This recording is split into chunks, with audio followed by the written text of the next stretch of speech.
Hi everyone, this is going to be a really quick video just on how to get a stab/bulletproof vest. All you have to do is go on eBay and search X-Police stab or bulletproof vest, and they'll have all sorts on there. This one's my one. As you can see, Royal Mail delivered it, 48 hours. You can probably get different shipping times on different ones, and this is how it's going to arrive. Obviously fold in half, be your standard vest shape. No carrier with this one, just the vest by itself. I've already got a front and back panel under the bed there with level 3 in front and back in a carrier already, but I bought this just so I could put it inside of a backpack. Now I've just got that backpack there, but I think that one's going to be a bit small for this vest anyway, so I'll probably have to put it in another one. That doesn't matter anyway, because that one's going to be used for work. But if you chose to, you could take this anywhere, because obviously if work doesn't like it, you know, why wouldn't they? It's not offensive in any way. And you know, if you get bag searched at work or whatever, as long as you don't have a weapon or stealing anything, there shouldn't really be a problem. As I said, it doesn't offend anyone to have body armour on. I mean, you should hope it doesn't. If someone gets offended that you're being 100% defensive and choosing to better protect yourself, then what is it? You know, in the opinion of theirs, it should totally be ignored. Right, just going to pause the video for a second and get this out. There we go. So this is actually the part that would be against your back or chest. This is the part that touches the body, and then this is actually the strike face of the armour.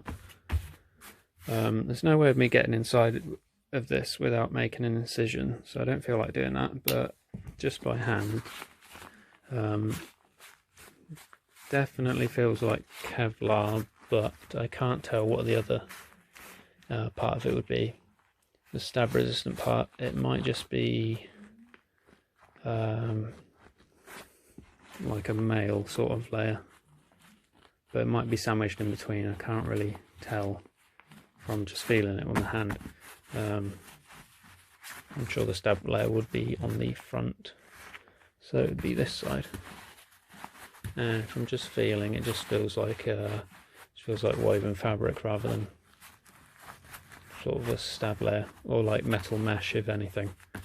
But there you have it. There's your vest, and you can obviously fit this in a backpack. You can fold these side panels in. You know, they sort of cover the kidney area. Fold those side panels in and just sort of jam it into a backpack. If there was ever a threat or anything like that, you can take that off, wear it on your front, do up the straps quite tight, and you've got yourself a makeshift bullet stab resistant vest as well. So I have no idea what this means on there, and it doesn't look like it's been issued you know, properly anyway, so there's no name on there or anything. That's the information of the vest right there.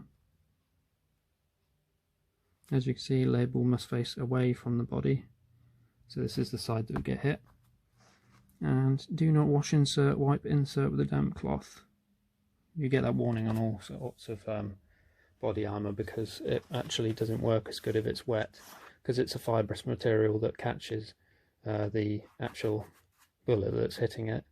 Has to be you know, quite dry, so you know, sweat and stuff like that, or you know, extreme cases where you walk through, you know, go through a river or get the bottom of it wet, or even swimming with it's going to really lessen the effect of that, which is something they don't really show you in films too much, but maybe that's because it doesn't really matter, who knows. So I'm just going to pause the video and try and jam it into that backpack there. If it doesn't fit, that will be the end of the video now. Have a nice day, and hope you pick one up. Bye. Well, as you can see, I just about fit it in this bag. Now obviously this one is way too small for this vest, so I was going to try and fit it in the laptop section, which is the pocket just right at the back, and that was like 4 inches too short for it anyway, because it stops from where like the lid ends.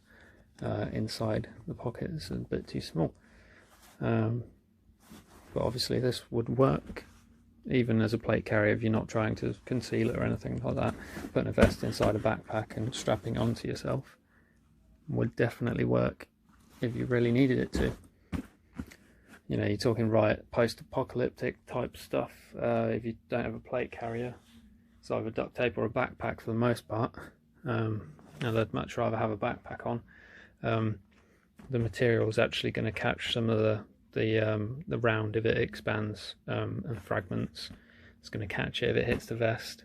It's going to absorb a little bit of the impact as well, and it's going to, you know, it's going to collect all that shrapnel in here instead of any of it potentially splintering, you know, against your clothes or anything like that if it bounces. That is about it. And if you're putting this in a regular backpack, it wouldn't add that much weight. You know, this feels like a regular backpack that's you know, just got your basic stuff in it. It's not the heaviest, but it just feels like a regular backpack with you know, the weight of what you would normally have in it. So if you're putting your stuff in that you normally carry as well, it would feel like a quite heavy bag. But like I said, you need to put it in a much bigger backpack. You know, a regular rectangular one instead of one of these that opens up and bunches up towards the top, because it's got this drawstring here. So it's more like a duffel bag closure, sort of like a gym bag. Because to get this in here, I folded the side panel, which you may have to do with a vest because it's going to be that shape most of the time. You can get panels that are just a rectangle or a square, especially the upgrade panels. They're going to be thinner as well, so you could maybe put those like in the front pocket. But for the most part, that is going to be it. I'd suggest storing it like this if you're not actually using it though, because I think it's just better for the vest to have its normal shape when not in use. That's it guys, hope you found it helpful. I'll definitely be using this, it won't go to waste. I will put it in a bigger bag when I just swap out the bags I take to work or on a day trip or whatever. Yeah, new bag for work and level 2 vest. Thanks for watching guys, hope you considered buying one yourself and using it. See what works for you. I'll try it in a bigger bag and see you later.